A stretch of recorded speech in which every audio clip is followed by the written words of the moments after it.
Olá pessoal, tudo bem? Nós estamos na nossa série de vídeos sobre discipulado.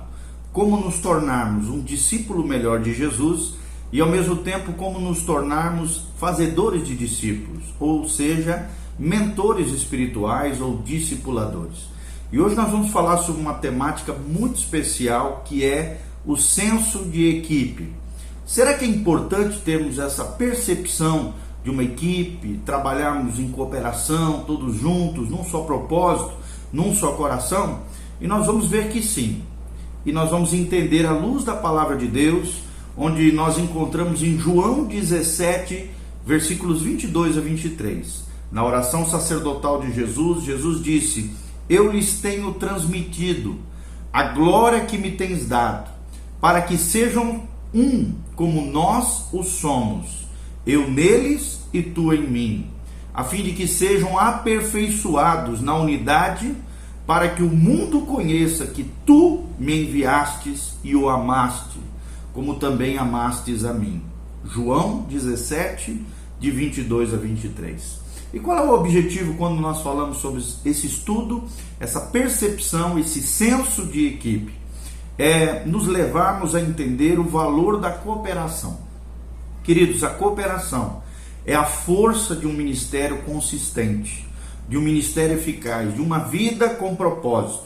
O fazedor de discípulo, o mentor espiritual, o pastor de pastores, o apacentador de outras vidas é alguém que conecta pessoas e as inspira em trabalhar com unidade, ou seja, trabalhar em unidade.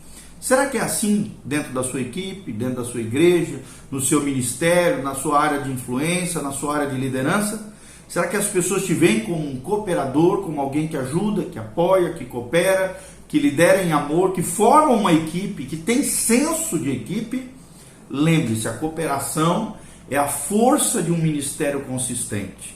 Se queremos ter um ministério forte, um ministério pujante, um ministério poderoso no Senhor, nós precisamos de cooperação, trabalharmos junto, lado a lado, num só coração, num só propósito. E o fazedor de discípulos é alguém que conecta pessoas e as inspira a trabalhar em unidade, ok? O outro destaque que nós gostaríamos de dar é que o discipulado deve ser um instrumento onde o Espírito Santo pode trazer de volta ao homem as virtudes atrofiadas pelo pecado. Sabe aquelas qualidades intrínsecas ao ser humano que Deus colocou dentro de nós, que por causa do pecado se obstruiu, se bloqueou, se impediu de fluir nas nossas vidas? O que o discipulado faz é isso. Ele traz de volta ao homem forjado no discipulado, a mulher forjada no discipulado, aquelas virtudes, aquelas qualidades divinas que foram até então atrofiadas por causa do pecado. E uma dessas qualidades principais é esse conceito que nós estamos ensinando sobre o senso de equipe, que é a cooperação. Cooperarmos juntos, num só propósito, em um só coração, para a honra e glória do nome de Jesus. Então, uma equipe se diferencia de um grupo pela interação entre os seus componentes. E um fazedor de discípulos, um mentor espiritual, um verdadeiro pastor, um apacentador de vidas, é alguém que é chamado por Deus para levantar uma equipe poderosa que vai glorificar e que vai honrar a Deus com as suas ações, com os seus ministérios, com o fluir da graça de Deus através das suas vidas. Então, há um segredo de Deus, por exemplo, na vida dos 12 discípulos. Por algum motivo, ele escolheu esse número para expressar unidade, cooperação e plenitude ministerial. Até o número 12 ele tem um simbolismo bíblico que simboliza plenitude, algo completo, algo pleno. E o número 12 foi um número escolhido por Deus, ele teve 12 discípulos e os outros, foram influenciados a partir dos 12 apóstolos, que geraram o que nessa equipe coesa de Jesus? Unidade, cooperação e plenitude ministerial, ou seja, eles caminhavam juntos, numa só direção, na direção do Espírito, cheios da graça de Deus, com um só coração, expandir o Evangelho e manifestar a graça, a glória e o poder de Deus sobre a terra. Ainda que a ênfase do discipulado seja a relação pessoal entre um líder e um aprendiz, somente o conceito de equipe pode levá-lo à plenitude do seu propósito. Ou seja, sozinho nós não vamos conseguir nada no reino de Deus. Mas se trabalharmos juntos, discípulos com discipulador, como uma equipe coesa, com um só coração, dentro dessa relação pessoal e também uma relação coletiva como equipe, Deus pode levar essa equipe poderosa à plenitude do seu propósito. Então lembre-se disso, você jamais vai conseguir a plenitude do seu propósito sozinho, ilhado, desigrejado, jamais. Pelo contrário, é trabalhando juntos, em cooperação, com um só coração. Líderes que vivem isolados ministerialmente não terão autoridade para transmitir o conceito de equipe aos seus seguidores. E solidão gera solidão. Talvez esteja falando com você, pastorzão, que às vezes está à frente de um grande ministério, uma igreja menor talvez, ou mediana, e que se sente solitário. Solidão gera solidão. Todo pastor, todo líder, todo capacitador, todo gestor de vidas, todo mentor espiritual, toda pessoa que é verdadeiramente um discipulador, precisa estar debaixo de alguém, precisa trabalhar em equipe com outras pessoas, não pode viver isolado. Líderes que vivem isoladamente ou isolados ministerialmente, não terão autoridade para transmitir esse conceito de equipe aos seus discípulos. E a solidão gerará solidão. Não fique solitário. Busque estar próximo de alguém. Abra o seu coração, uma pessoa madura, bíblica, correta, honesta, ética, que possa carregar esse fardo contigo e juntamente com você e com a sua equipe formar uma igreja poderosa, um ministério consolidado e equipes que realmente fluem na graça e na unção do Senhor. Um fazedor de discípulos tem que confrontar duramente, desde o princípio, todo espírito de competição, de protagonismo no meio da sua equipe.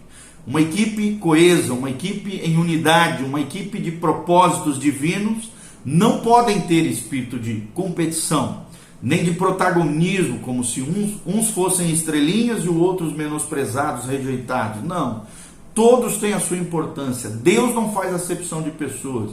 Todos têm qualidades diferentes, virtudes diferentes e potenciais diferentes no Senhor, chamados diferentes, ministérios diferentes e lugares, modos de atuação e modos operando também diferenciados que vão complementar a obra do Senhor. A igreja do Senhor será edificada e abençoada através de uma igreja e através de uma equipe coesa que lança fora todo espírito de competição e protagonismo e, pelo contrário, gera unidade, força e graça no Senhor. Jesus nunca deu espaço a um espírito de melindre também na vida de seus discípulos. Ele os ensinou a viverem por propósito e não por bajulação.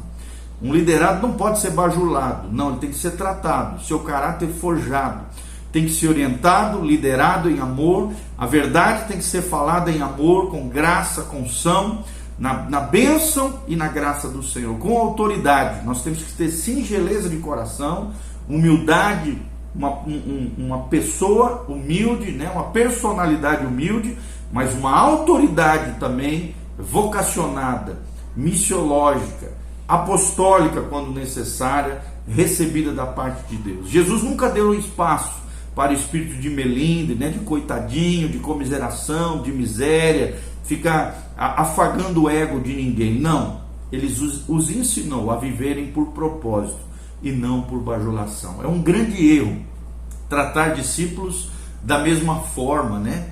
Ou seja, como se fossem todos iguais, formatadinhos iguais a você. Não, cada um tem a sua personalidade, cada pessoa tem virtudes, qualidades diferentes das outras. Então nós não podemos tratar os nossos discípulos, as pessoas que nós influenciamos, como se fossem coiguais, como se fossem todas iguaizinhas, formatadinhas para serem parecidos conosco. Não, a personalidade precisa ser respeitada.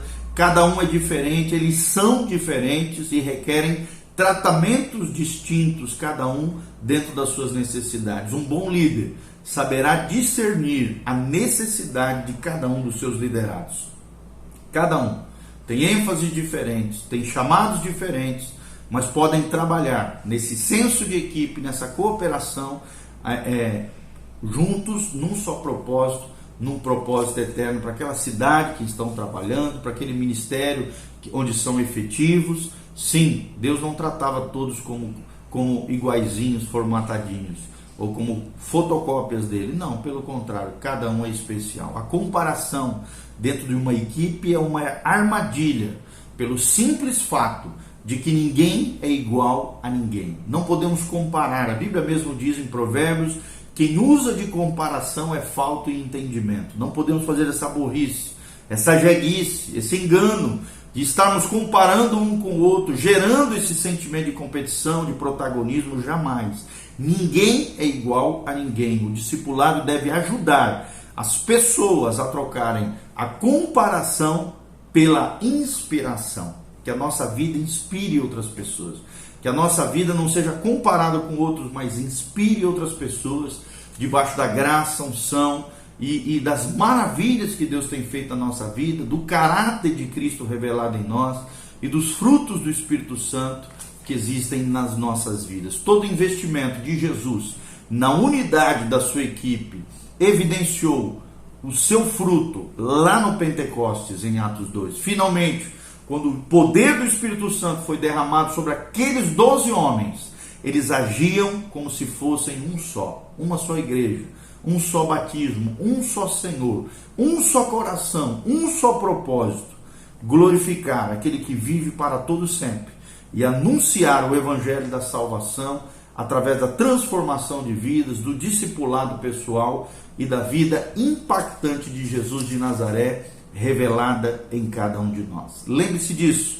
Se você quer crescer ministerialmente, se você quer crescer também profissionalmente, isso vale também para o mundo profissional.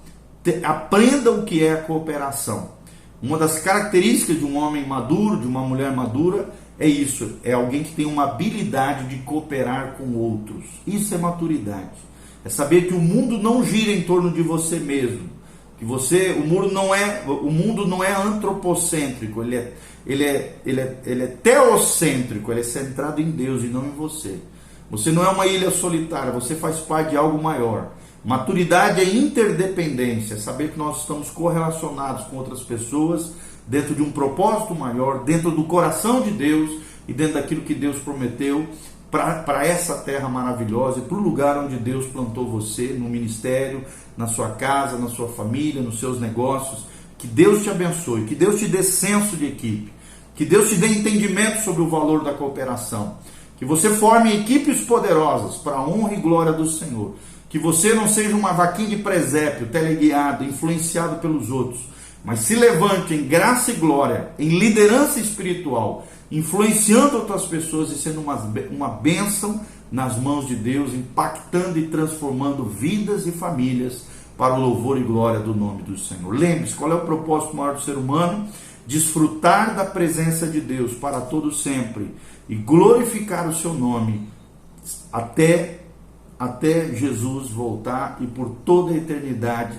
Esse é o nosso chamado, desfrutar da presença de Deus e vivemos para o louvor da sua glória para todo sempre. Que Deus abençoe a sua vida, o seu coração. Seja um discipulador e um discípulo de Jesus eficaz. Que Deus te abençoe, em nome de Jesus. Faça os seus comentários abaixo, dê um joinha, siga o nosso canal aí no sininho aí, e também continue conosco nesse projeto de propagar a palavra poderosa do Senhor. Lembre-se das palavras de Jesus em João 17, 22, 23. Eu lhes tenho transmitido a glória que me tens dado, para que sejam um, como nós o somos. Aqui Jesus falando a Deus Pai. Eu neles e tu em mim, a fim de que sejam aperfeiçoados na unidade, para que o mundo conheça que tu me enviastes e o amaste, como também amastes a mim. Cooperação é a força de um ministério consistente. O fazedor de discípulos é alguém que conecta pessoas e as inspira a trabalhar em unidade. Que Deus abençoe a sua vida, o seu coração. Louvado seja o nome do Senhor.